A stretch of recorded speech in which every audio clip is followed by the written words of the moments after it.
स्वागत है दोस्तों आपका हमारे फैक्टोलॉजी चैनल में। दोस्तों एक बार भगवान परशुराम महादेव जी के दर्शन करने के लिए कैलाश पर्वत पर गए। रास्ते में उन्हें भगवान गणेश जी मिल गए और बोले कि उनकी माता अंदर हैं और वहां कोई नहीं जा सकता। भगवान परशुराम को गणेश जी के बारे में पता नहीं था। उन्होंने गणपति से लड़ने को कहा। दोनों के बीच कई समय तक युद्ध चलता रहा। आखिर में भगवान परशुराम जी ने भगवान गणेश जी पर ब्रह्मास्त्र छोड़ दिया। ब्रह्मास्त्र का सामना करते हुए गणेश जी ने उसका पूरा वेग अपने बाहरी दांत पर ले लिया, जिस वजह से उनका एक दांत टूट गया। कहते हैं इस घटना के बाद से ही उनका नाम एक दंत पड़ा था। इस बात की खबर जब देवी पार्वती जी को हुई तो उन्हें गुस्सा आया और क्योंकि वो आदि शक्ति हैं, तो माता ने परशुराम पर गुस्सा किया और जिसे महादेव भी रोक नहीं पाए। देवी पार्वती ने उनसे गुस्सा होकर कहा कि क्षत्रियों के खून से उनका मन नहीं भरा, तो उन्होंने उनके बेटे को नुकसान पहुंचा दिया। इसके बाद भगवान गणेश ने अपनी माता को समझाया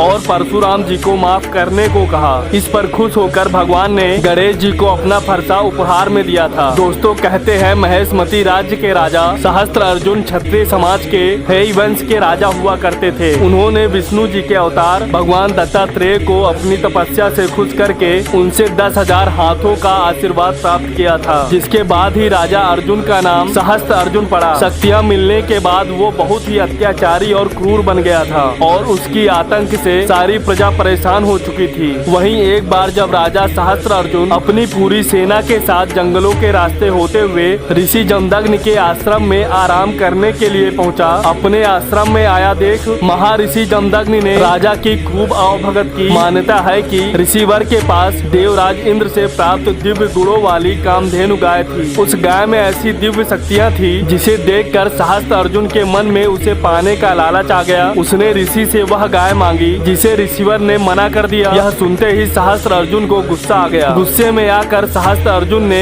ऋषि जमदग्नि के आश्रम को उजाड़ दिया और कामधेनु गाय को लेकर जाने लगा। लेकिन तभी कामधेनु सहस्त्र अर्जुन के हाथों से छूटकर स्वर्ग की तरफ चली गई। वहीं कुछ समय बाद भगवान परशुराम आश्रम पहुँचे तो वहाँ की हालत देखकर और अपने माता पिता के अपमान की बात सुनकर गुस्से में आ गए और उन्होंने उसी समय दुष्ट सहस्त्र अर्जुन और उसकी सेना का नाश करने का संकल्प लिया। वो अपने हथियार यानी कि फरसा जो उन्हें महादेव ने दिया था, उसे लेकर राजा सहस्त्र अर्जुन के राज्य महेशमती पहुँचे, जहाँ परशुराम जी का सहस्त्र अर्जुन व उसकी सेना के साथ भीषण युद्ध हुआ, जिसमें परशुराम जी ने अपनी ताकत से उस पूरे सहस्त्र अर्जुन की हजारों भुजाएं और सिर धड़ से काट कर अलग कर दिया। बता दें कि सहस्त्र अर्जुन को मौत की घाट उतारने के बाद भगवान परशुराम अपने पिता के कहने पर प्रायश्चित करने के लिए तीर्थ यात्रा पर चले गए। लेकिन तभी मौका पाकर सहस्त्र अर्जुन के बेटों ने तपस्या कर रहे ऋषि जमदग्नि का उनके ही आश्रम में सिर काट दिया। इसके साथ ही साथ आश्रम के सभी ऋषियों को भी मौत के घाट उतार दिया। तभी देवी रेणुका ने मदद के लिए अपने बेटे परशुराम जी को पुकारा। जब परशुराम जी ने अपनी माता की पुकार सुनी और वापस आए तो